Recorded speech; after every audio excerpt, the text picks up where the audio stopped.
Yo, what's going on, guys? Welcome back to Bullony Basketball. As you can see, I don't have one guest today. I have two guests, two very special guests, Ooh. and you guys might recognize them. Team Hubbub Basketball. My guys, Hunter and Straus. How's it going, Yes, my sir. guys? We're the greatest ever. Just put that out there. No matter what the video shows, just know we're the greatest. We're never wrong. So you got a good idea bringing us on the show. Very good. For sure. I think it's only right. A lot of people were saying the tourney was fixed. Like what? Like you guys We were. won't get into that. There was too much controversy going on, so I had to make up for it. Bring you guys on the show, and we're gonna talk about some basketball. So I think it should be good. But yeah, I think the first thing we could talk about is the Boston Celtics. They've been the best record in the NBA for majority of the season, and right now they have an overwhelming lead on the rest of the pack. But they did just lose last night to the Atlanta Hawks. Kind of a bad L, but they're still on pace to win like 66 games, which would be like their best season since Larry Bird and those guys. So, do you guys think this is maybe the best Celtics team since that era, or not quite? I don't know. Because when you say best team since the era, I think of, I think the Celtics in the 2000s with KG and Paul Pierce. They won championships. This team hasn't won anything yet. Mm. So you can't really put them on that status at all. Like, yeah, they're doing great in the regular season, but it's all about playoffs. Yeah, I definitely. In watching them play, they are obviously a phenomenal team. But it's just looking at the past teams, I definitely see more. I guess. I guess that championship team in the past teams than I do this team. I don't feel like I feel like there's just that one. There's always that one piece missing, and I feel like that'll get them to the championship. But this year, I don't know if they get it there. I don't know. The East is also weak too, and I say that the East has been weak for a while. I'm sorry if we have some East fans here, but it's just true. Since LeBron's been there, ever since he left, it's just nothing really crazy is coming out of there, and it's just I don't know. They could put up great games like against the Warriors earlier in the season where they blew the bridges off them, literally blew them out. But then they put up stinkers like last night. They have a pretty bad loss, and it's just I want to see some consistency. I get worried about playoffs with them. Because yeah, they've been there, they've been to the championship now, they lost, but I mean, really, I don't really know who stands in their way at this point. But at the same time, it's like I feel like they could just put up stinkers. There's times where they just miss shots consistently, rain down threes, but consistently just keep you missing and missing and missing. And I don't know. I don't trust them, I guess, is what I'm saying. Yeah. Yeah, no, I think that's fair. Like I'm right there with you. I think what you guys were saying first of all, like the consistency thing, like that's a big issue with this team. And I spoke to other Celtics fans. I think one of my guys, his name is Reek. He's known as like Reek Knows Hoops on YouTube, but big Celtics fan, and he says himself that he doesn't think this is a championship team, which is kind of bold to say when your team's like the best record in the league. But like, they're just too many times, whether it's against the Hawks, they had a game where they played Cleveland and they let Dean Wade, of all people, beat them down in the fourth quarter. Like, it was just like they've had too many games where this has happened, and it's not like a new thing this year either. So even though they're on pace to have one of their better regular seasons ever, and that says a lot for a team like this, a franchise like this, like I can't put it over like you guys were saying, that Paul Pierce, Kevin Garnett team, Ray Allen, Rondo that won the championship, or maybe I don't know, like there might even be other teams with this core that might have been better. You could argue, like obviously they don't have Marcus Smart now, and they got Holiday and Kristaps Porzingis, which that brings them a different identity, but I just don't know if I'm completely sold in the playoffs offensively when you have so many guys that are consistently inconsistent, as you guys were saying. I think what it comes down to also is just Brown and Tatum. Like they're phenomenal players, don't get me wrong, but it seems sometimes in big moments they do shrink. Mm. Sometimes when it really comes down to them, they shrink in the moment and they don't get it done. And I think if this team wants to win and go all the way, those two players have to absolutely dominate. And it's just sometimes they shrink, and when they shrink, the rest of the team starts to suffer. Now, what the Celtics do have on their side, if they do get to that 66 win, cap, of the previous 17 teams to get to this 66 win cap, 12 of them went on to win the championship. So that is a good stat in the Celtics' favor. I don't think they're going to make it to 66 though, because that means what? They're 57. Let's check this. I think like 57 and 57 15 now. And they got 1, 2, 3, 4, 5, 6, 7, 8. They'd have 10. To go 9-1. Yeah. Yeah, and they're gonna play the Thunder, which obviously Thunder's been phenomenal. They're gonna play the Pelicans too, which Zion has actually been playing great. Finally, you could say that. I just have not been able to say that for like 3 years. He looks slim. He's playing good. Hornets is a wash. They obviously should win that. They should win the Trailblazers, but they play the Bucks also and the Knicks. Ooh. And it's just I don't see them winning 9 games in the next 10-game stretch. It is possible. Yeah. Possible. It is possible. I think like they did a similar thing the last year. Like they started off the year so well, and then they ended the year like rough, and then I think Milwaukee took the 1 seed from them, and they still got like a game within the finals, but like the way they went out again was kind of just the similar thing where it's like they can't show up consistently, or they're just not bringing it when they need to. And especially they've played Denver twice. I think that they're kind of the standard because they just won the championship. Like they haven't beat them either time, and that was their first loss at home this year when they started off so good. So that's what I'm looking at and thinking, like, if they can't handle them, if they can't handle the Nuggets, then how are they going to win the championship? They'd have to get really lucky. Yeah. I mean, if anything, it should be their year to go to the championship. I don't know if they'll win because, I mean, they got the Bucks, but they have Doc Rivers now as a head coach. I'm sorry. He's a choker. He just constantly chokes, constantly. And then you have the Cavs, which Donovan Mitchell should be back for playoffs. And the Cavs, I feel like, even though they're at the 3 seed, they should be one of the biggest competitions for them. The Knicks, I mean, you could argue the Knicks, but they've never really, been out of the first round forever. Yeah, last year was like the first time, and they've only, I think, done it twice since 2000. 5 or 4 or something. Yeah. I think it was 5. Magic, too. I mean, they're young. It's just Pacers are young. The only thing is the Heat, maybe, because playoff Jimmy Butler is insane. He turns it up to the Heat could be an 8 seed, 9 seed, but it's just when Jimmy gets in the playoffs, he just plays on another gear that's insane. I'm not sold also on the 76ers. I'm just not. Hot take. Embiid, not sold. Well, and he might not even be back either, but like they're saying, right now they're in a weird spot because they're without Embiid, and they've had injuries and stuff, but yeah. I mean, if Embiid comes back, he's probably going to get injured again in the playoffs. He does it every year. That's probably true. Dude's a walking crutch. But, one of the teams that you did mention there, I don't know if you guys want to move on and talk about them, and that's the Cleveland Cavaliers. Obviously Donovan Mitchell's hurt right now. I would think that he is going to be healthy for the playoffs, but is it a little bit of a concern that, like, recently they've been really bad without him? Like, I think they're 5-10 on the season without him now, and I think they've only won 2 of their last 2 of their last 7 games, and one of those is against the Hornets, who were already eliminated from the playoffs. So do you guys think that's maybe a room for concern, and maybe there's too much on his shoulders for the Cavs to do anything in the playoffs? What do you guys think? So I'll say, like, playoffs wise, if any injury comes up from him again, then I would be worried. But with him coming back, and the season almost up with them facing Charlotte again twice more, Utah and Memphis being another pretty bad team this year, I think they'll be fine for the remainder of the season and the playoffs. But if he does get hurt in the playoffs, yeah, Cleveland's not looking too good.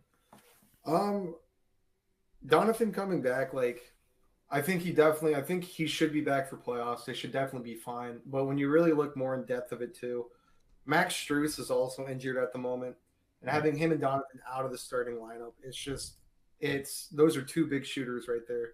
Garland, of course, great, absolutely, but Max Strus, I feel like adds a whole nother level to their offense. He stretches the floor, and like that's one of the biggest problems right now. I think I was saying was it's just they're not getting as many points at the basket, not getting good looks. But you have two top guys. Mitchell can shoot from anywhere. It's great. But also very athletic. He attacks the basket. When he attacks the basket, it allows the perimeter to be open more. And then also with Max Strus gone, though, there's no one there to shoot from the perimeter. And I think they're just kind of suffering with two starters out at the moment. And I don't know. I think when they get the playoffs, if they're all healthy, they should definitely be, I don't know, second round, of course. I think they definitely should make second round. But we'll just have to see on them. Yeah. He was very good. He's good. Very good. I'm right there with you guys on that because some people don't agree with me when I say Donovan Mitchell's the best shooting guard in the league, including guys like Devin Booker and Anthony Edwards. But that's another can of worms. I've always thought Donovan Mitchell was a very underrated player.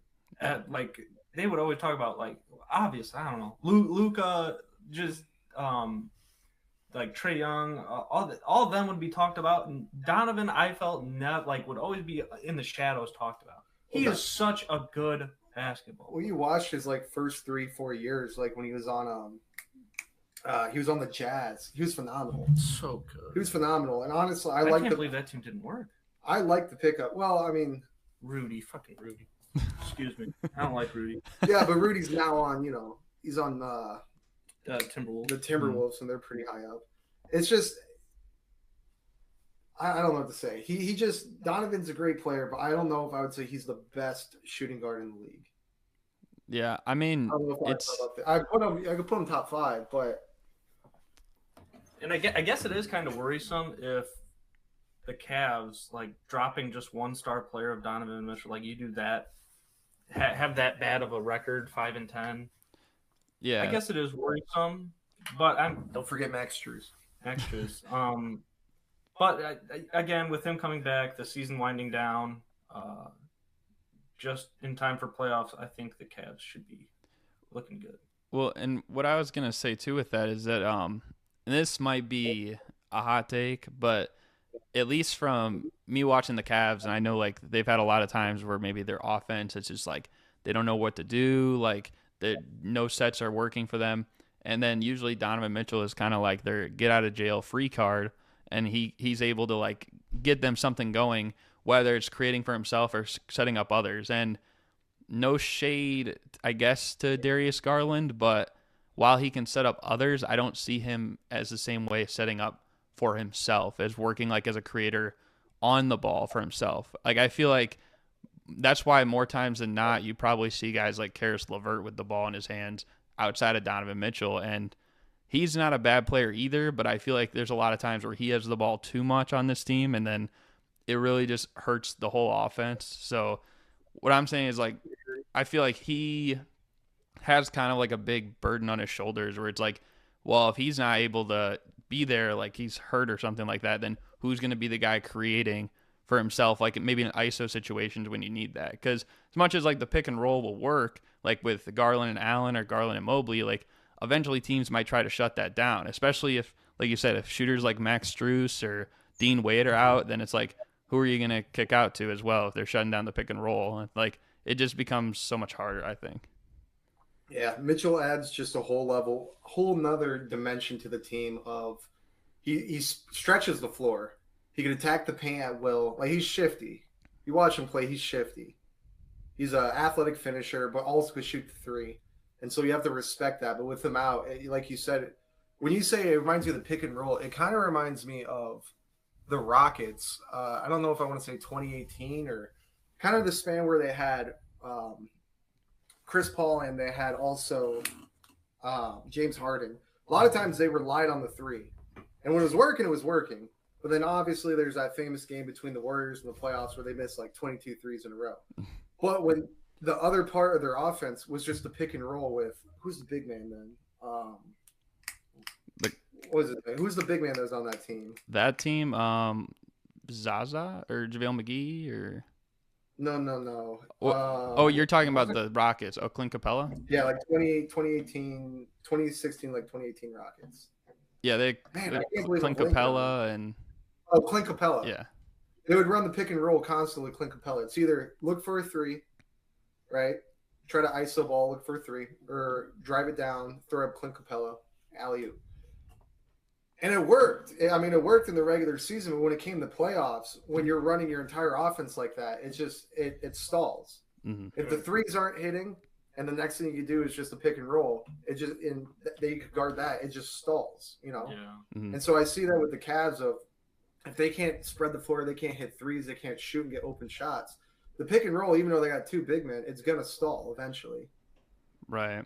Yeah, I think like, and the other thing too, though, now is that like, you know, back then like the Rockets were kind of like the first team to challenge the Warriors like that. Like now it's like you have multiple teams that try that. Like even when we were talking about Boston, like a lot of people criticize them in a way because like sometimes they just shoot a lot of threes and hope that that works. Like that, you know what I mean? So.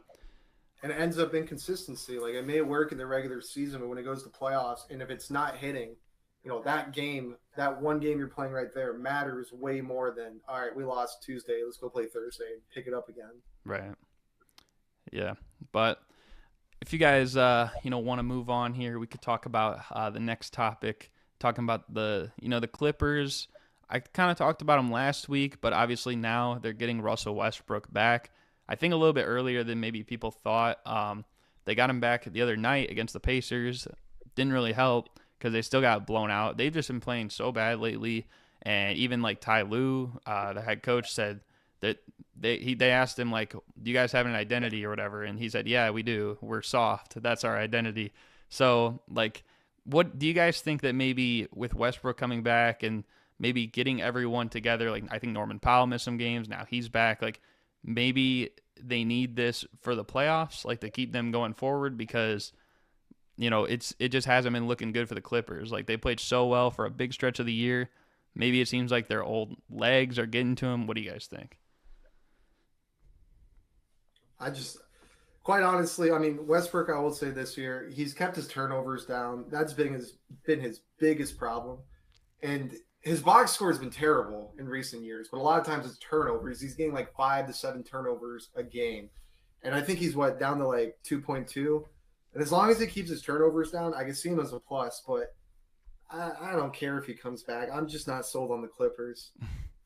I just really don't see him. I don't see him going to the championship. I don't really see him going maybe a second round, but I don't see him going to the championship finals. I don't.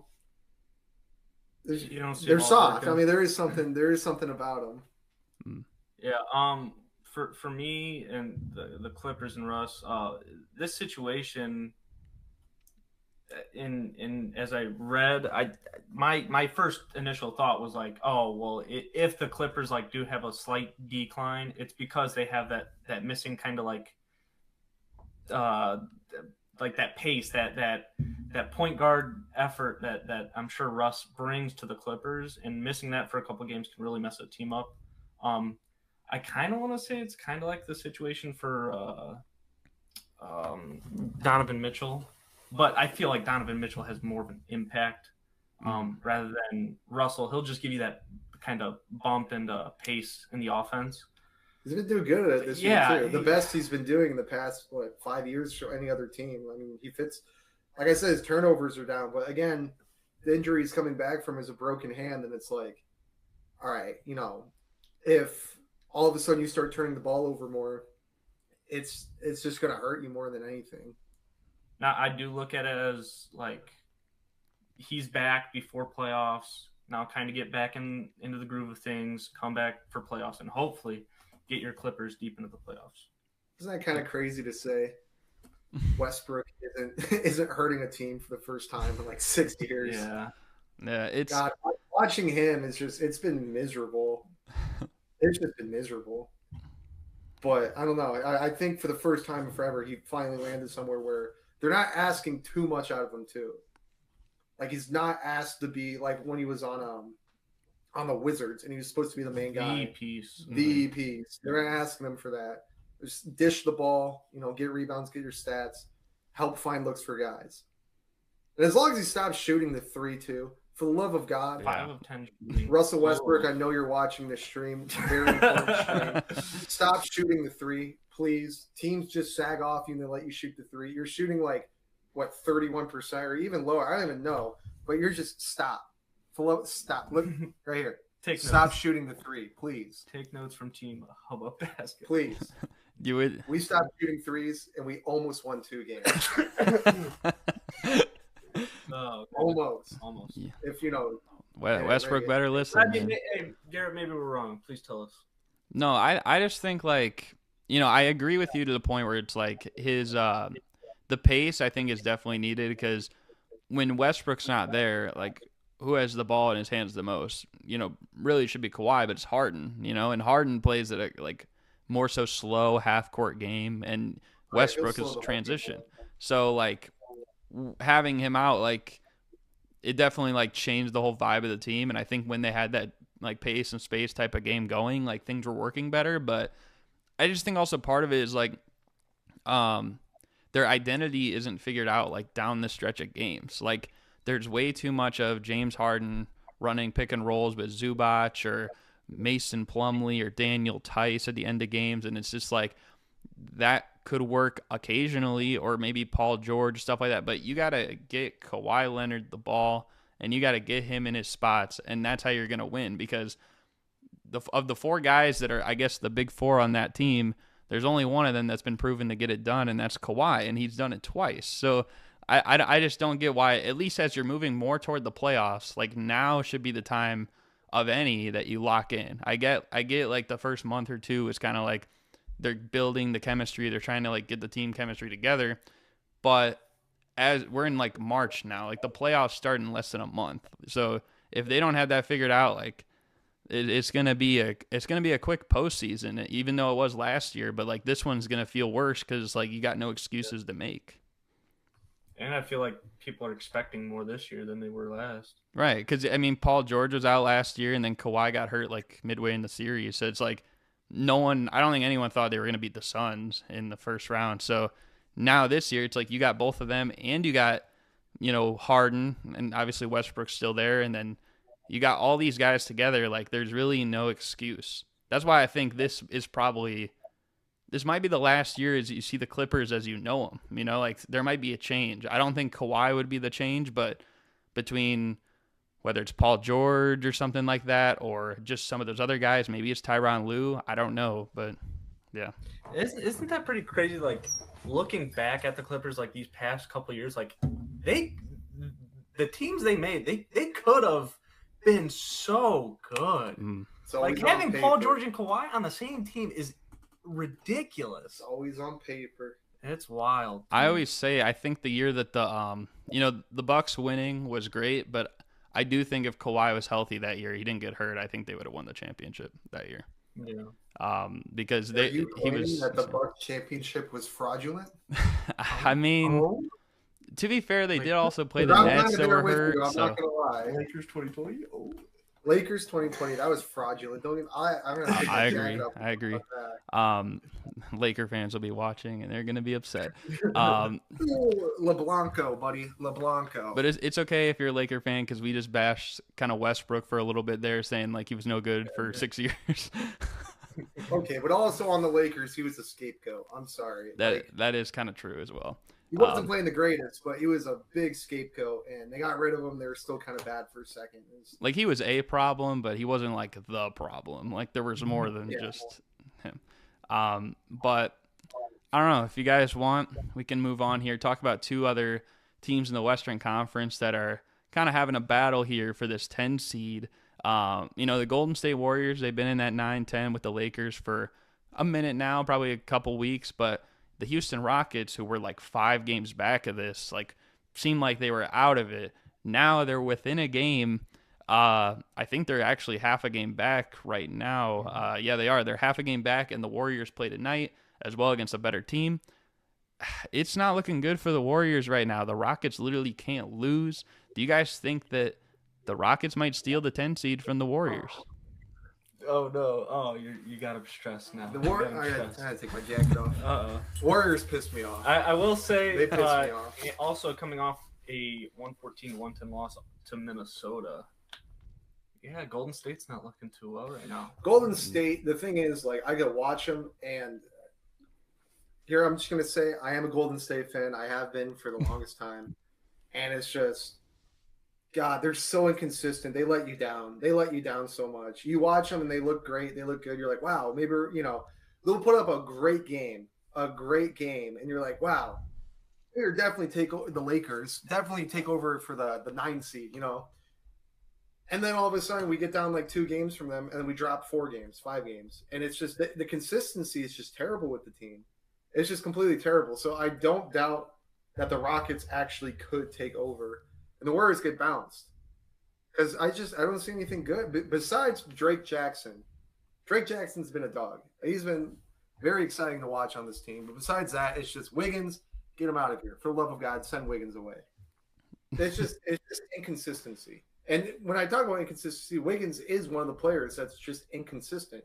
He could have a night he'll drop 20, and then all of a sudden he just drops 4, 5, does nothing, shoots like 2 for 8. Clay, I like him off the bench a lot better. But when you talked about identity with the Clippers, I kind of see the Warriors are kind of missing some identity too. They move their roster around so much, like Clay going to the bench, and it's just something's not gelling. But the Rockets winning 10 straight, they're a young team. They want to get to the playoffs. I could see them definitely taking over, and the Warriors bouncing. It's just sad. Yeah. My thought is, the Rockets are on a hot streak right now. But I do think experience and just the vet mindset that they're so old though. Yeah, they're old, but I do think experience gets them to the playoffs and just slightly outs the Rockets. Let me ask you this question. I do have that feeling. Let me ask you this question. Yeah. Do you think the Warriors are winning the play-in? The play-in? Yeah. What would that look like? Right now, they'd have to play the Lakers. Play the Lakers probably at some point, and then they'd have to play. So, now you take me to a Lakers-Warriors matchup. And they just don't match up good against them. Yeah. I don't know. I don't see. I think they just slightly beat out the Rockets for a playoff spot, but I think they lose. I could definitely see what you're saying. I just don't see the Rockets with 10 games left taking their foot off the brake. I think Steph could fire up the Warriors enough to get them in the playoffs. Do you think that the Rockets, out of their next 10 games, who are they playing? Well, yeah, you got their thing pulled up. I don't have it pulled up, but I think they do have an easier schedule. I know that one of the games they do play the Warriors, so they match up. They play the Jazz tomorrow or Friday. My bad. Thunder tomorrow. So Thunder, Jazz. They play against each other. Mavericks, Timberwolves. I think they have a tough stretch coming up. The Rockets, the next 5 games or something like that. But they play each other. But do you see them? Do you see them going awesome. 50-50? You see them going 5 for 5, or you see them kind of going 4 for 6? I mean, I think they'll win. Rockets got a tough Friday. Schedule, I think their win streak will probably come to an end on Wednesday against the Thunder. Then the Jazz and the Mavericks and the Timberwolves, the Warriors. Of course, that's going to be a big game. Then the Heat also that's playing for seeding. I could see them beating the Heat. They're at Thunder too. At Thunder. Then the Mavericks again, Magic, who's also trying to get seeding, Jazz, really the Trailblazers, So they got the Jazz twice and the Trailblazers once. I mean, they could. I mean, all these teams are going for seeding. Yeah, I think they could, but it's I don't know.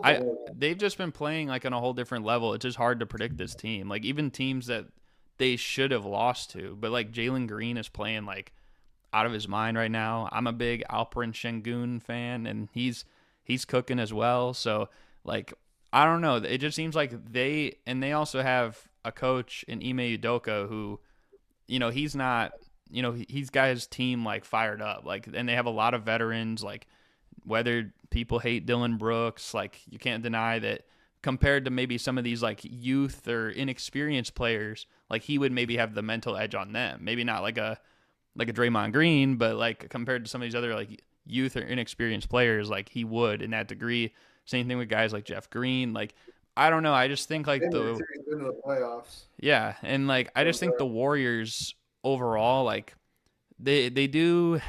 You've probably have seen it too, but like I feel like they've just been doing like maybe too much talking with not enough doing this year. Like, and it's just a lot of like I feel like it's really toxic because there's a lot of blame going around. Like, the other day Steve Kerr Wiggins for like 2 minutes. Well, like Steve Kerr the other day called out everyone but Steph, and I get it. He's obviously the best player, but like even Curry's had his bad games this year. Like his 3-point streak ended this year where he made one in every game for like the past 7 years, and he's had maybe like 5 or 6 games where he hasn't hit one, and then a lot of single digit scoring games. And Draymond obviously is, he got suspended for a long time, and now he's saying we're not worried about the Rockets. Like, you kind of should be, like, because they're on your tail. Yeah, I was gonna say that. I was gonna say that him saying like I don't give a damn about no Rockets. You definitely give a damn about the Rockets. Like they are about to take your spot. Like it's just dude. When I look at the Warriors schedule too, it's more favorable than the Rockets schedule. But at the same time, the Warriors are so inconsistent. I could see them losing some of these, like the Hornets. They should win against the Hornets, but I could see them blowing it. Because I will say one of the biggest things I remember watching this year is the Warriors, for the weirdest, I've never seen this since this era of Curry and them playing, is they're playing phenomenal sometimes. Sometimes they're up by almost 15 points. And then it comes to the fourth quarter and they just crumble. They've been crumbling in the fourth quarter. There's so many games this year they should have won. And they just crumbled in the final 2-3 minutes. And it's just they shouldn't be in this position. I'm not going to sit here and say, they should be like a 2 seed, 3 seed. But there's a lot of games you could go back this season, and they probably are wishing they had back now.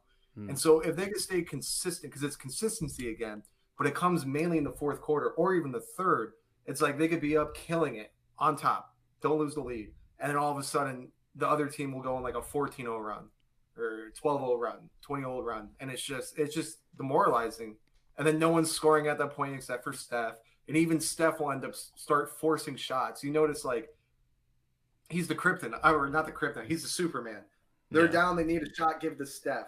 But Steph's human. He's not going to make it every time. So sometimes he's forced some shots in the fourth quarter, and it's just like, I love him to death. I think he's one of my favorite players. But it's just like, man, I wish we would have ran something. Run a play. Get someone else open. And it's just, I don't know. They crumble. They absolutely crumble. And so I can look at the schedule, and I just think there's a few games that they're going to lose just by crumbling. I hope they can stay consistent, but Rockets, maybe. I say we'll give it a coin toss at this point. You got the Rockets, Garrett? Me personally, I do think the Warriors will still hang on and get the 10 seed, but like you guys said, I would give them a chance against the Lakers if they were the home team, which it doesn't look like that's going to be the case now because they're 3 games back and there's only 10 games left. You would need miraculous things to happen, and it's just not going to happen. So if I had to bet, they'll get the 10 seed and then they'll probably lose that first playing game. So it's just unfortunate though, because I think people thought this year they were going to be rejuvenated after last year and healthy and stuff, but more so it's kind of just took a turn the other way, and it's this team's older and it's just doesn't do what they used to do anymore. They play small ball, but they play it with an actual small team. People will play small ball, using the Nuggets as an example, they really play small ball, but they're an above average size team. So matchup wise, they're not fazed by the Warriors, who are running, whether it's Draymond at center or Andrew Wiggins at center sometimes, or Jonathan Kuminga at center, because they have a much bigger team and they can do everything that they can do, but on a better level. Kuminga has been fantastic this year too. Yes. Yeah. The cum bucket. I absolutely love him. The cum bucket. It might be one of the craziest nicknames ever. You guys never heard that? The cum I've never heard that. Kuminga. Oh God. Oh, he's great. But yeah. Ever since he got a haircut, it's been great. Yeah. And But Wiggins, I know we're not supposed to turn into like a Warrior podcast or whatever's going on, but I want to see Wiggins leave. I'm sorry. Trace Jackson, I love. Kuminga, I love. They're emerging, but Clay on the bench, I like Clay on the bench. I hope we could keep him. If anything, pay him less. Hopefully but Clay has a big ego problem, and I hope he could just be humble and maybe take a pay cut and they could get another player in there. Because when they had Jordan Poole too, Jordan Poole fell off this year, but last year he added so much more. Because Clay was coming back from injury. Sorry, not last year, 2 years ago, when they won the championship. Clay was coming back from injury and he added, but it was really the shooting of Poole that helped open stuff up for Steph too. And there was so much scoring going on. And now it's just like, look at their starting five. Okay, besides Steph, who are you really counting on? Who are you absolutely really counting on? Besides maybe Kuminga to get average somewhere from 15 to 20. If he does, he's still young. Like, who are you really counting on to also get 20 points? Not Brandon Podziemski. Andrew Wiggins? Yeah, no. Yeah. I'm not a Dude, the ginger. I'm sorry. He kind of plays scared when I watch him, honestly. It's just, I don't know. They need to make a trade. They need someone else. And Chris Paul, yeah, cool.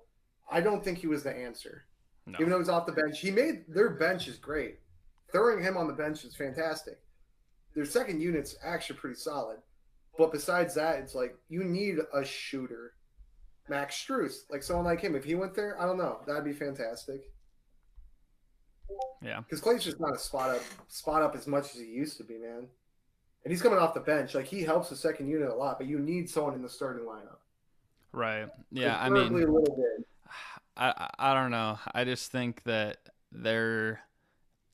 it just seems like that this is like a signal that the Warriors are probably a little bit similar to like what I was saying with the Clippers. Like, they're going to be a little bit of a different team. Maybe not so much with roster moves of Draymond or Clay, but you're already seeing Clay move to the bench, and like you're seeing like maybe Draymond in some lineups has been kind of replaced by Jonathan Kuminga at points. So I don't know. It just seems like it's a transition that I think Steve Kerr waited really long to make.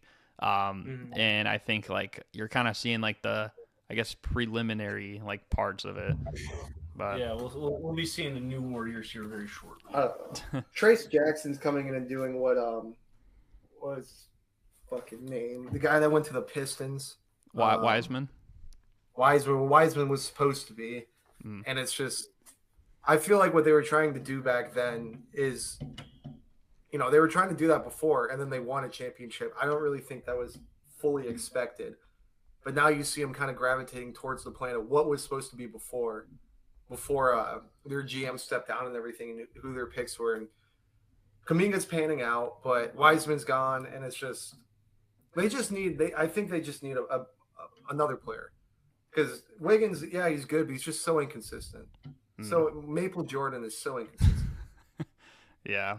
All right, I'm done. I've been ranting for too long. I'm sorry. I'm angry. The Warriors disappoint me. Well, while we're on the topic of disappointing, the Toronto Raptors have been just that.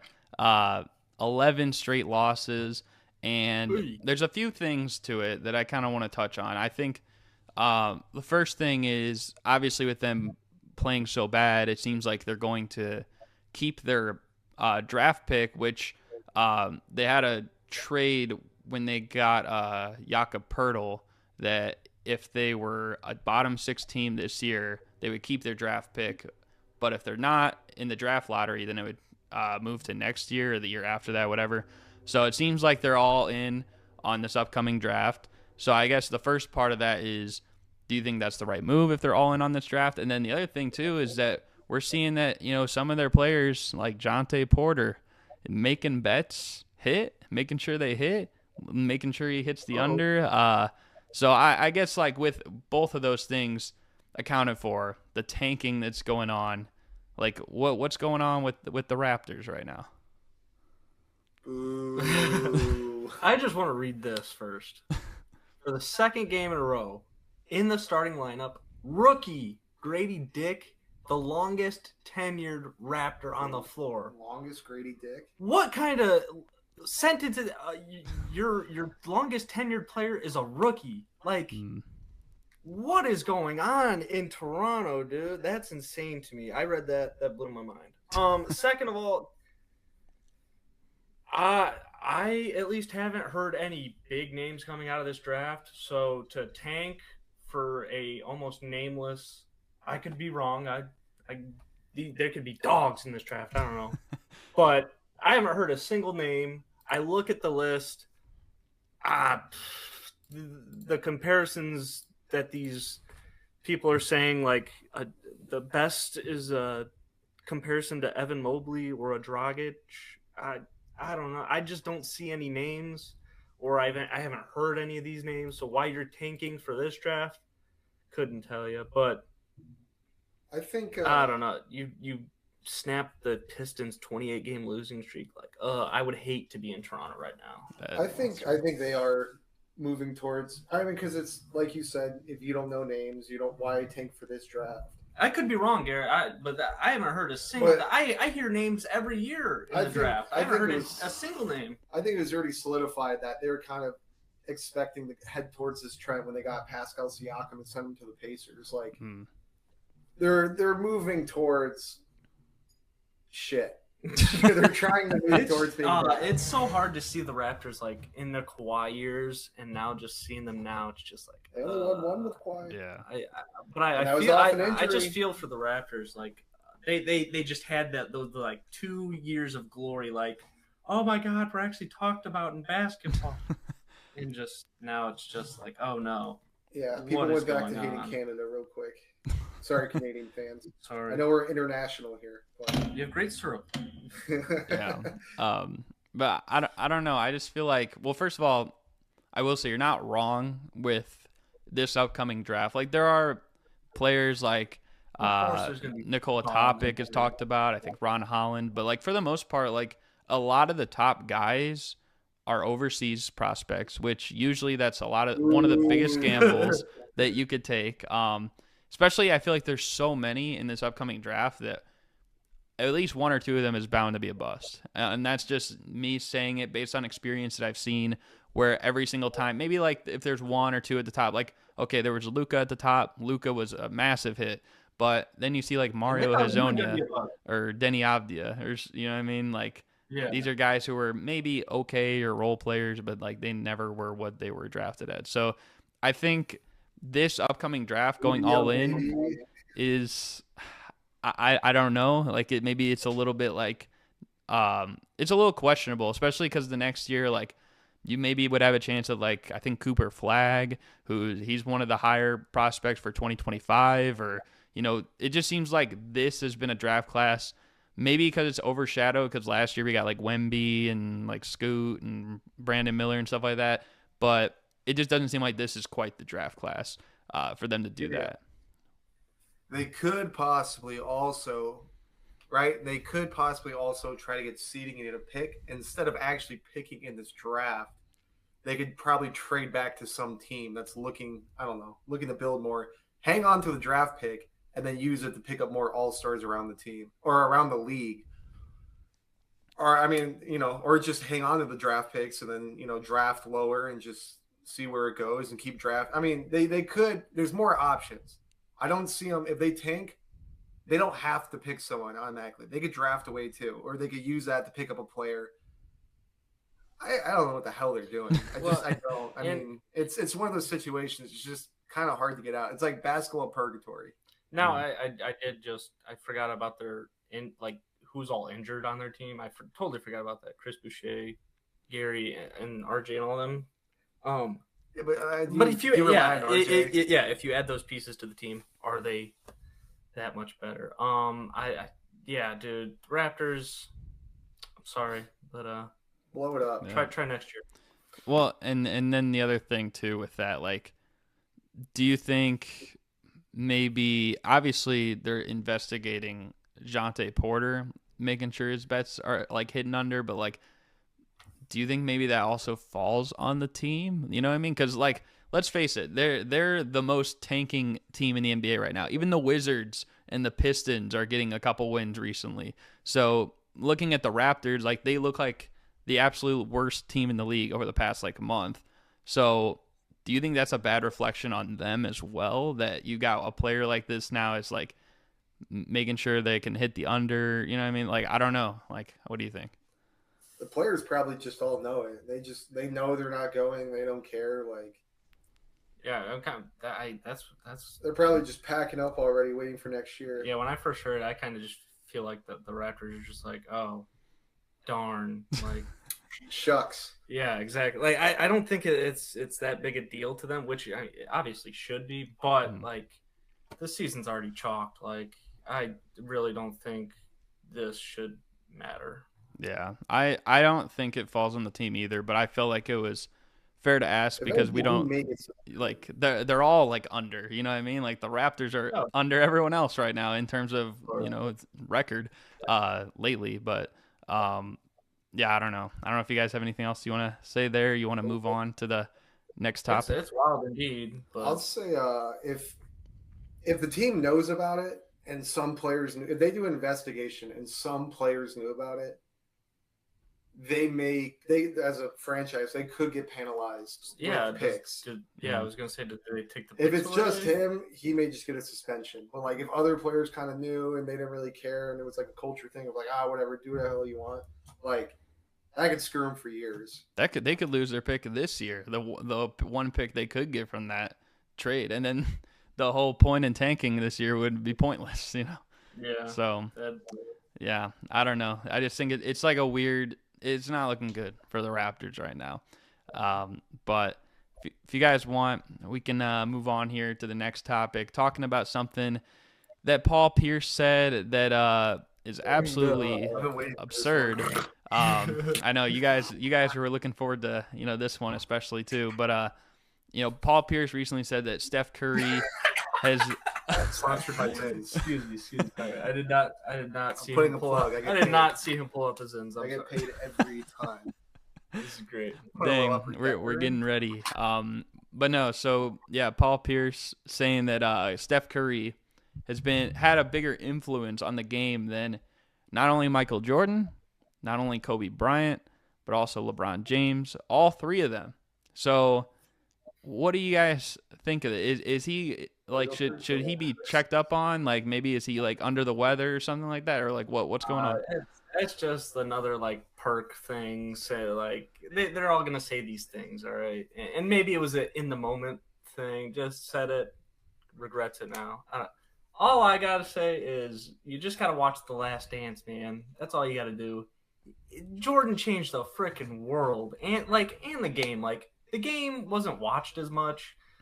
Like just any past championship parades, no one was like packing the parks and all that stuff. When MJ won, when basketball was like in the golden era stages, everyone was watching. Everyone knew the game. Everyone knew Michael Jordan, LeBron. Like everyone was watching him in high school. Like you watched basketball because of LeBron James when he was coming up. Nothing was there to watch because Jordan was gone from the league. Kobe was he won 5. Bringing the game up, but LeBron bringing it from high school and like being such a big name and carrying your big name from high school to NBA is insane. But he didn't do the anything game to change. Now, the Steph Curry to me, changed the game. That's the biggest thing, I guess, is what I'm missing here. Wait, what was the question again? Yeah, basically Paul Pierce said that he had a bigger influence in all three. So I guess what I was asking you guys is like, do you think it's fair for him to say that Curry had more influence on the game than Jordan, LeBron, and Kobe? Here's what I would say. I would say add him to the list, but I don't say he's done it more than any of those three. Yeah. All right. I will say Paul Pierce shit himself on the court, and they had to put him in a wheelchair to bring him out, so I'm not listening to him. Second off, I will say, with Curry, it's just kind of touchy too, because Curry did change how people play basketball, but you also got to take in consideration of the rules and how much you're changing and getting more offensive favorable. When you talk about influence, like he showed, a 3-point shot is productive. It's not just some stupid fucking stat you throw up and you're like, he's shooting more than 2 threes. Get him on the bench. He showed you could, because everyone used to say you cannot win with a team full of shooters. You can't. And then he came around with his team and they won, but I can't, because influence is just kind of a weird word to use. Because the thing is, I'd say maybe he influenced this generation more because of the rule changes and showed how it went. But with Jordan, when I talk about impact and influences, he had a global influence. He had guys at the Olympics, the 1992 Olympics, on the other team taking pictures of him. Yeah. With a portable camera. His fucking teammates getting dunked on. The dude's like, whoa. Whoa. Can I get your autograph? The thing is, when it goes to international players nowadays, like we brought up this draft, how many international players are going to be drafted this year? He expanded it worldwide. Everyone, new commercials, be like Mike, want to be like Mike. He had more of an impact for the NBA than anyone. He was a winner. He did anything. So when you say influence, I think Curry influenced this new generation because he was, with the rule changes and everything, the way it's going is he paved the way for probably the most. Big men even shoot now. Yeah, big men shoot. You if you can't shoot, like, you're worthless, honestly. But LeBron, when I want to say LeBron's influence, I don't care. Call me a LeBron hater, whatever you want. It's just really, what did he influence? I don't know. He didn't change the game like Curry. He didn't bring in an international. I don't like he could have brought an international viewership, but not like Mike. Mike literally brought it to other countries. There's little boys in China where they're all dribbling 10 hours a day. Same thing with Kobe. Kobe did it too. There's a whole commercial about it. Like, you hate me. You want to be me. And it's a gym full of fucking Chinese kids dribbling between their legs. And it's like, he brought that to I don't know, around the world. And people wanted to be in the league. They thought it was the greatest thing ever. They wanted to be like him. They thought he was I don't want to say a god, but like a god of basketball. Like, it's like Jordan brought the acknowledgement of basketball, like basketball to the world. Kobe brought the mindset, I would say. I guess LeBron brought it all together and really, I guess, expanded on it. And Curry, I guess, brought the shooting aspect into it. It's a very tough sentence to say. It is. Curry brought the influence for this generation. Yeah, he did change. He did completely change the game.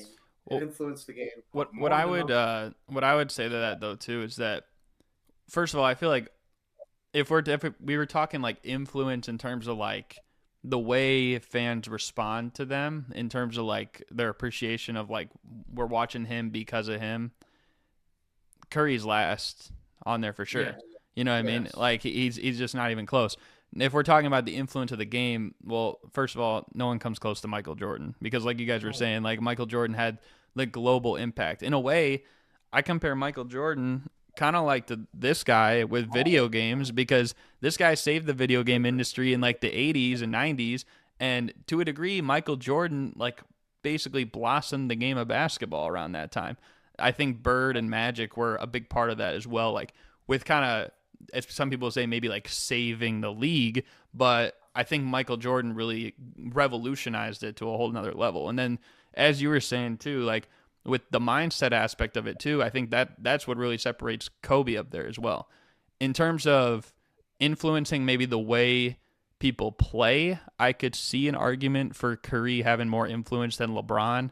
Now, and the other thing you got to think too is that I think also because they're all kind of a little bit from different eras except Curry and LeBron, maybe that leans a little bit more in Curry's favor compared to him. Because it's like if people are also talking so heavily about Steph Curry right now, then, you know, LeBron's still playing. You know what I mean? So like it coincides right there. But if Michael Jordan was in the league with those guys, I mean, obviously we'll never know, but I'm willing to bet it wouldn't be close, you know? So. Yeah. I mean, I think Michael would still be winning. But I will say this about Curry and LeBron, too, is LeBron played, in the early 2000s, and then he played through the 2010s. Curry changed the game to where all of a sudden everyone started shooting threes. LeBron was never that great of a three-point shooter. I will say I don't care.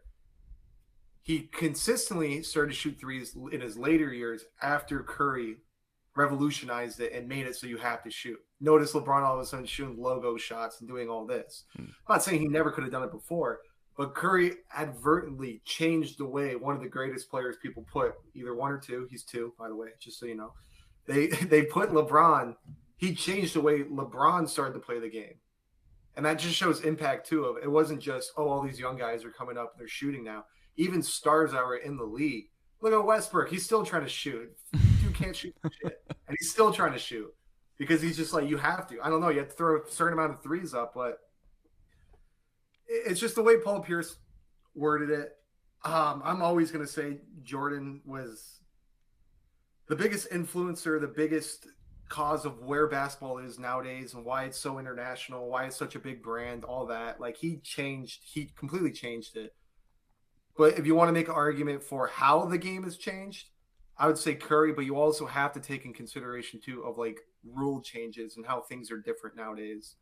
Because like, hand checking's not around and all that and yada yada. And they say there's less defense and it's more focused on offense. But a lot of times people are like, there's no defense being played at all, which I agree. A lot of players don't play defense as much, but also the court has never been so spread before to the point where you have to guard the perimeter because they always say, three's more than two.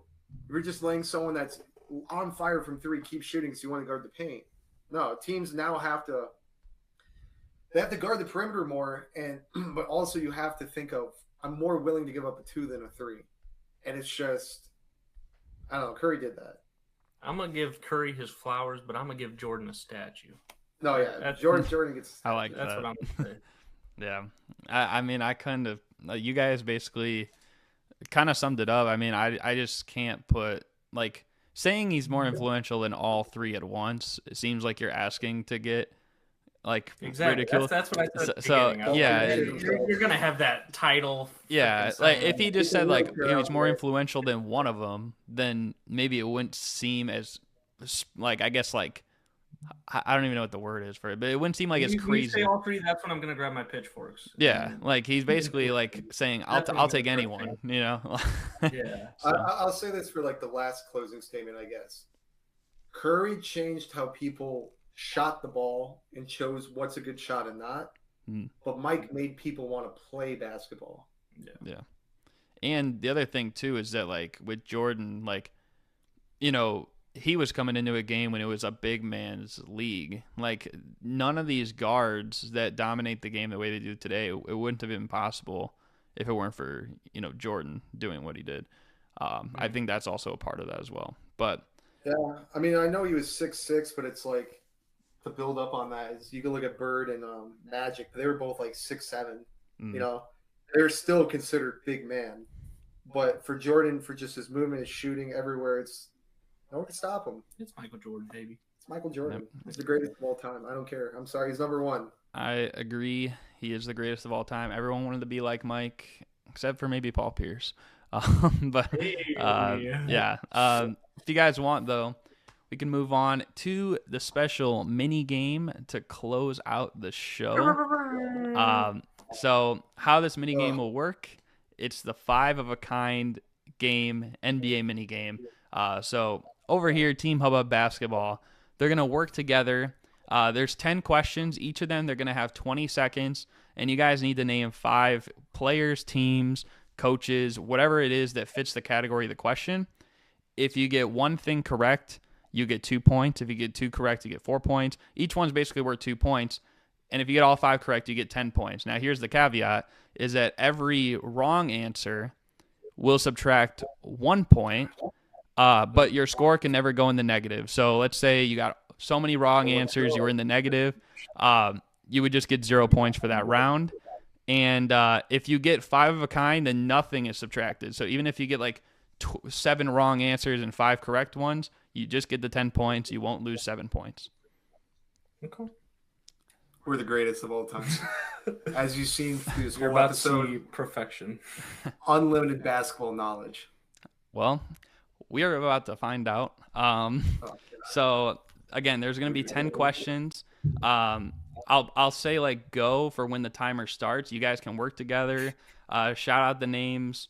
And you can just shout out as many names as you want within 20 seconds. So you guys could even have like 5 of them correct, and then might think like, is that all correct answers, or I don't know. Or you could throw out a few more extra ones to be safe. But if you throw out wrong answers, you're gonna lose points. So it's up to you guys. I can't say anything for the 20 seconds. So here's the first one. Are you guys ready? Ready as I'll ever be. All right. So the first one, name 5 players who have ever played for the Lakers. Go. Kobe. Ever? Yep. Westbrook. Shaq. Go ahead. You got next. Come on, you can do this yourself. Kareem. Yeah, Kareem. LeBron. Is that 5? No, it's 4. Come on. Oh, D'Angelo Russell. Jerry West. Okay, so that is time. You guys really named 7, but because they were all correct answers, you're going to get the 10 points. You guys said Kobe, Westbrook, Shaq, Kareem, LeBron, D'Lo, and Jerry West. Yes. I was trying to think very obscure. I didn't want to name the legends. I brain farted. Too easy. I knew Yeah, West. you're taking too long. I forgot Jerry. I couldn't think of Jerry for some god reason. I don't know. So Kobe being right. the questions they're gonna spice up as it gets moving forward. Still starting off a little bit easier. The second one though, are you guys ready? Yes. All right. So for the second one, name 5 players that were on the most recent MVP ladder. Go. The most recent? Yep. Jokic. Luka. Jokic. Is Tyrese in the talks? No. I'm going to throw Giannis in there just to throw Giannis. 5 seconds. Oh, Nikola Jokic? You said Jokic. Yeah, we did. Didn't we? That's time. You guys got 3 of them in that time frame. You didn't get any wrong answers, which is good. But yes, Jokic. Oh, Embiid was in there too. But we said Embiid. Yeah, we definitely said Embiid. Don't watch back the tape. Embiid was not on the recent MVP ladder. I personally didn't hear you guys say Embiid, so I'm gonna say you guys didn't say Embiid there. I won't subtract the point, but yeah, I don't think we did. But I heard Jokic, Luka, and Giannis for the 3, so you guys got 6 points still for that one. Okay, who's the other 2? Yeah. So blanking. I'm blanking too. Wait, what'd you say? Who's the other 2? Well, there were really 15 answers you could have gave. But son of a bitch. Yeah. So you could have said also SGA or Tatum, Sabonis, Kawhi, like a few other guys. Name a Celtic. We were blanking, Garrett. Andrew Wiggins. I don't watch it. Andrew Wiggins. Andrew Wiggins. That's the good thing though, is that there are more questions, more points to be had. So are you guys ready for the third one? Run it. All right. So the third one, name 5 teams that have not won a championship in the past 10 seasons. Go. Magic. Trailblazers. Celtics. Hawks. The Louisiana Rockets. Pelicans. Rockets. Clippers. We're good. Okay, you guys are good. There is like a risk with answering more extra ones. Yeah, exactly. But you guys knew it right. All 7 of them were correct. So you guys did get the 10 points max for that question. Nice. So hey, I'm doing a lot better than I thought I was. Good job. Right now, you guys are at 26 points. It's not bad. Now the 4th one, I'm probably gonna have to look up to be certain, and this one might be one of the harder ones. So, but we'll see. So, are you guys ready? Wait, can we get 30 seconds then? What are you doing to your screen? Nothing. I don't think I can give you 30 seconds on this. That's fine. We're good. All right. We don't need it. All right, we will see. So the 4th question, name 5 former players that have been in a movie or a TV show. Go. Jerry West. Boban. Dirk. Shaq. LeBron. LeBron's been in a movie. Yeah, maybe LeBron. No, LeBron. No, he has. LeBron. Yeah, he was in Space Jams. Michael Jordan was in Space Jams also. That's easy. Who else was in Space Jams? You said Okay, that is time. I'm gonna need to look up some of these. So I forgot about. You said former. yeah, I can't say LeBron. you did say former, so LeBron will subtract a point, unfortunately. Cool. We got 5 answers. Now Jerry West was in Uncle Drew, so he qualifies. Shaq obviously qualifies. MJ obviously qualifies. I'm looking up Boban and Dirk because I don't know for sure. They were in commercials. No, Boban was in John Wick. Is that true or no? Yeah, he was John Wick. He got killed first in the second movie. Okay, I guess he did. He was in a film, so that does qualify. And so let me check Dirk real quick. If Dirk did, you guys will get 10 points. So Dirk's got to be in a movie. Dirk's got to be in a movie. He's got to be an Uncle Drew. If Jerry West was, we're gonna find out. Come on. So he was in a documentary. Oh, that's a movie. That's baby. a film. That's a film. We should have said Scottie Pippen. Yeah. I will count it. Let's go. It does seem a little cheesy, but I will count it. We said LeBron. You took a point. I should have said that it was like technically an actor or something, but I wanted to be like more specific. So I didn't see Uncle Drew, so I don't know if you count honestly, Jerry West. I threw that out there too. I was thinking that's more funny though. That is funny. Western or something. Okay. So you guys, right now, you've got 36 of 40 possible points right now. You guys are kind of cooking. Garrett. Thanks. So, but the fifth one, are you guys ready? Let's go. So we just need 4 points. Well, to get 40, we get that I new guess. Car you promised, right? Yeah, dude, you did promise us that new car. I do not believe I did. All right. The fifth question, name 5 NBA players that are current rookies. Go. Oh, rookies. Oh God, the dude Shea. I don't think he's. Is he? I don't think he's. I don't know. I don't know any rookies. Why am I blanking so hard? Who's on the? Oh wait, Pablo. Magic guy. The dude on the Magic. He's pretty good. Okay, that was time. Let's go. Oh wait, Victor, fucking Wembanyama, dumbass. It was unfortunately after the time. Andrew Wiggins, bro. That was unfortunately after the time. The answers you guys gave were you guys gave Shea. He's in his 6th season, and Paulo was a better one, but he's a 2nd-year player. Who? Paulo. He's 2nd. God dang it, dude. Yeah. See, I knew there was one category that would out us. Turn the stream dumbass. Turn the yeah, stream exactly. So turn it off. Turn it off. We don't watch NBA. Yeah. Sorry, Garrett.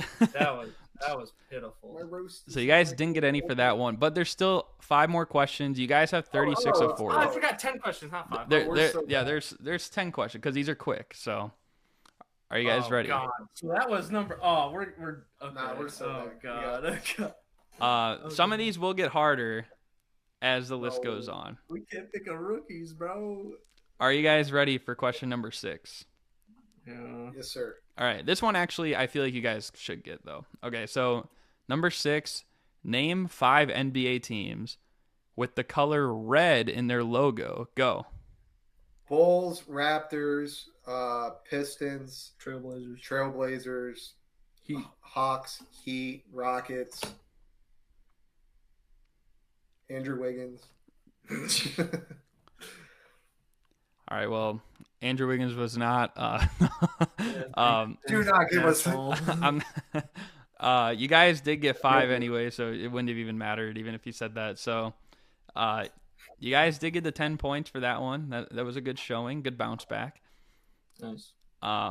There are 4 more questions. Now, this one should be an interesting one. It'll be interesting to see what answers you guys give. So, are you guys ready? Yes. All right. So, I mean, you guys know where we are. So, number 7 is name 5 NBA players. They could be current players. They could be former players that went to Indiana University? Go. Trace Jackson Davis. Romeo was just there. Trace Jackson. Victor Oladipo. He's still No. He didn't go to. Yeah, he did go to IU. He Victor did. Oladipo. Shit, I don't know. IU usually sucks. Isn't there someone on?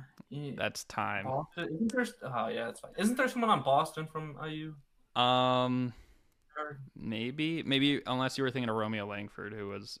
Yeah, that's what you said. So you guys got Trace Jackson Davis, you got Romeo Langford, and you got Oladipo. You did get 6 points. Okay. So that's still respectable. It's pretty good. Who are we missing, Garrett? Big names? Well, you guys could have said some of the bigger ones were like Isaiah Thomas, like the Pistons Isaiah Thomas. Dude. I forgot he signed his 3-year contract. I thought he was out of the league. No, the other Isaiah Thomas. The Pistons Isaiah Thomas.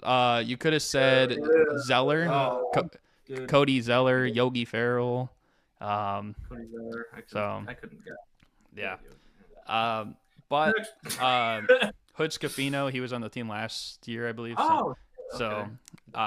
Okay, so we got the 3 more. You know, I think these next few, at least the next 2 might be hard. Maybe the last one is kind of up in the air, but we'll see. So number 8, are you guys ready? Yeah, shout out Hoosiers. Yes, sir. Number 8, this one I'm probably going to have to look up a few of them depending on what names you guys give me, but name 5 NBA players that have worn jersey number 90 or higher. Go. Now? Ever. Oh, okay. Dennis Rodman. Yeah, Dennis Rodman.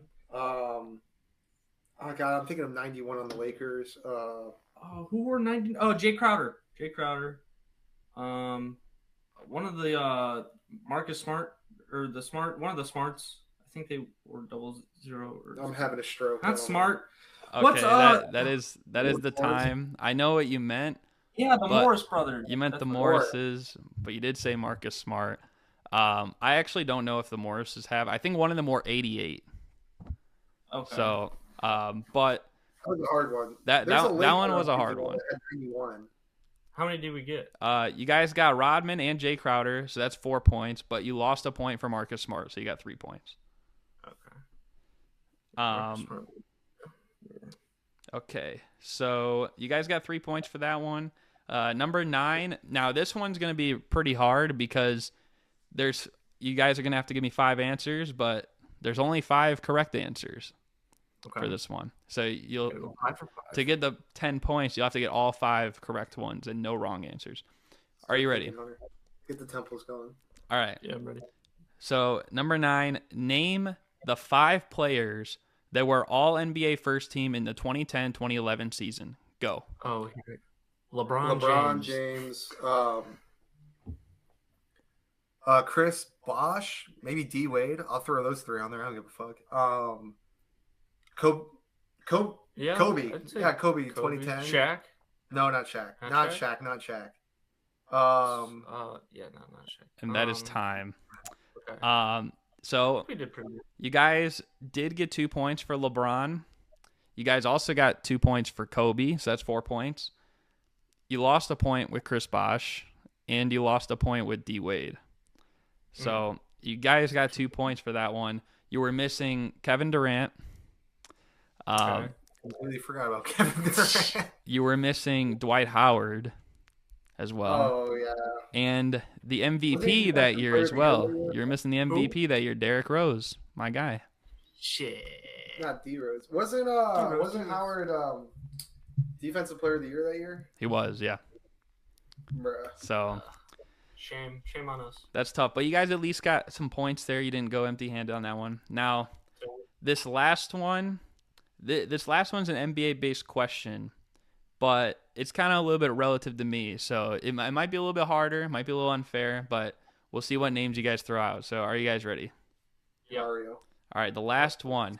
Name 5 NBA players, and this is only in NBA games, no like anything else, whatever. Name 5 NBA players that I have seen play in person. Go. Bruh, weren't you just at the Indiana game? Halliburton. Who'd you get a signature? Luka. You're just flexing. Lil Dang. Did you see Dang? You seen Dang? Sure. What's one game you went to? We just named 5 players. Indiana. Name Indiana. DeMar DeRozan, Kobe White. Okay, you got DeMar DeRozan in time. You didn't get Kobe White in time. All right. So Halliburton. Everyone on the Bulls team now, just say their name. Yeah. Halliburton. Yes, I have seen Halliburton. Luol Deng. Yes, I have seen Luol Deng. Luka. No, I have not seen Luka. No. Wow. And then DeMar I have. So you guys did get 5 points for that still, which is pretty good. Very biased question. I had to throw a unique one in at the end. It was dope. I'm but happy to be here. overall, you guys got 36, 46, 52, 55, 57. You guys got 62 points of 100 possible. How do you guys feel? 62%. How do we That's rank? passing in my book. How do we rank with everyone else that's done this? You guys are the first ones that I've done with this. Right now, you guys are the king of the castle. Hey. Top of the list. You guys are in first place right now. 62 is passing. Where do we go from here now, Hunter? Now that We go to IRL basketball and we win some fucking games. I think that's what we start doing. We're gonna start juicing. We had a next much time. Next better competition. appearance. We had such a better appearance last time. But we were screwed, Garrett. We were screwed. We brought you here today. We were screwed. The calls were bad, and you know as well as us that we should have won that game. You guys said you were better the first time or second time, you were saying?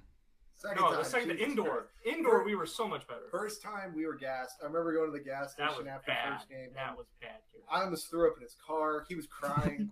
it was rough. It was bad, dude. Dang. Oh, dude, we're so out of shape. We're still out of shape. I can't believe we prepared for last tournament by not going to the court once. We told ourselves, we're like, all right, next time we do a tournament, we're going to go train and do plays and stuff. No. And we're just like, oh, it's in a week? Okay, let's get to the court. Never did once. We just like, oh, shoot, it's today. Disclaimer to everyone, when we were younger, we played with these guys forever. We used to torch them. We used to torch everyone back in the day. We're old now. We have jobs. Our wives hate us. It's hard. The 7 Legs kids. don't work like we used to. If I didn't tear my ACL, I'd be in the league.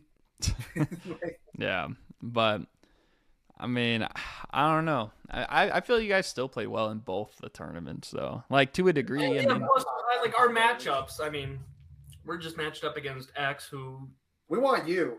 All right. I think we're the only two. We're the only two original teams that haven't played, like from both the tournaments. You're scared of Hubbub Basketball. You said it here first.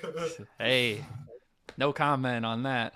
You guys did. I think in the first tournament, you guys played the second champs and had a lead, and then you guys played the first champs in the second tournament and had a lead. So, yeah. Brad Murray is our kryptonite, and I just want to put this. I want to put this out there. Brad or X. Brad, everyone, all the viewers at home.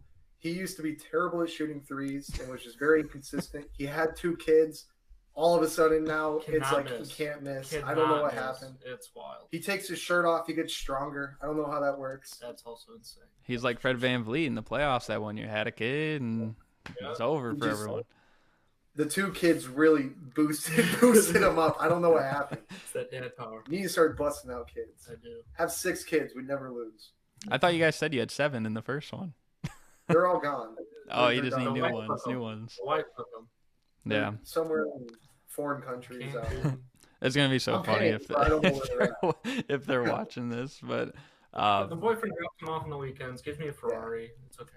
My wife's boyfriend actually dropped me off at the last game. He said I could play, which was really cool. Because a lot of times Very I nice. can't get out of the house. Very nice. That's crazy. But yeah. Nice segue from that. I mean, I don't know, but overall though, I mean, I'm glad we could have both you guys on. You know, I was saying this is the first time I've had multiple guests on like throughout the full duration of a show. So you guys, I guess, made history with that. What episode is this? Number 1. This is episode 22 in the season. Nice. I think I might be wrong, but I what season? What season? This is season 5. Heck yeah! Congrats, Garrett. That's good. So, Yes, sir. Give it up for Appreciate it. Super Mario Hoops. But the show wouldn't have been possible without you guys. So appreciate you guys being on, and hopefully you guys at home enjoyed. You got anything else you guys want to say before we close this thing out? Hubbub Basketball coming back. We will get a win. I promise. You right there in the camera. You people watching. You the viewers. Ask yourself, what's all the hubbub about? What's all the hubbub about? Who knows? You're just gonna have to tune in the next time. I'm gonna gain 6 inches. All right, goodbye. Thanks, dude. I can't wait to see what all the hubbub is about next time. Maybe it'll have to be against Double Team Supreme. We'll have to see. But yeah. Hopefully you guys at home enjoyed. Again, thank you guys for watching, and we're out. Peace.